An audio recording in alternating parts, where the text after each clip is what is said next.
আসসালামু আলাইকুম, কেমন আছেন সবাই? ওই যে বললাম একটা রোগ আছে কিছু বলার, সারাক্ষণ যারা বকবক করে তাদেরকে কিন্তু চাইলেই থামানো যায় না। হ্যাঁ, কিছু মানুষের অভ্যাসটা আছে না, ওটা ইচ্ছে করলে কিন্তু বন্ধ করা যায় না। কেউ বকা দিলেও কিন্তু ওটা বন্ধ করা যায় না। কারণ যে মানুষ বলে না, যে যা ভালোবাসে, যে সিগারেট খায় তাকে যদি বলেন ভাই সিগারেট খাওয়া যাবে না, জরিমানা নেওয়ার পরও সে সিগারেট খাবে। যে গান করে তাকে যদি হাজারো বার বকা দেন, গান করবে। যে কবিতা লেখে, না খেয়ে মরে যাক তবু সমস্যা নেই, কিন্তু লিখবে।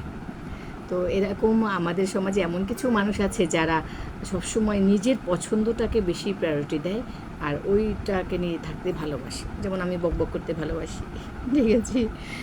তো আজকে যার জন্য ভিডিওটা করছি সেটা হচ্ছে যে আমাদের সমাজে এমন কিছু মানুষ আছে যারা কুসংস্কার বিশ্বাস করে। যেমন নামের সাথে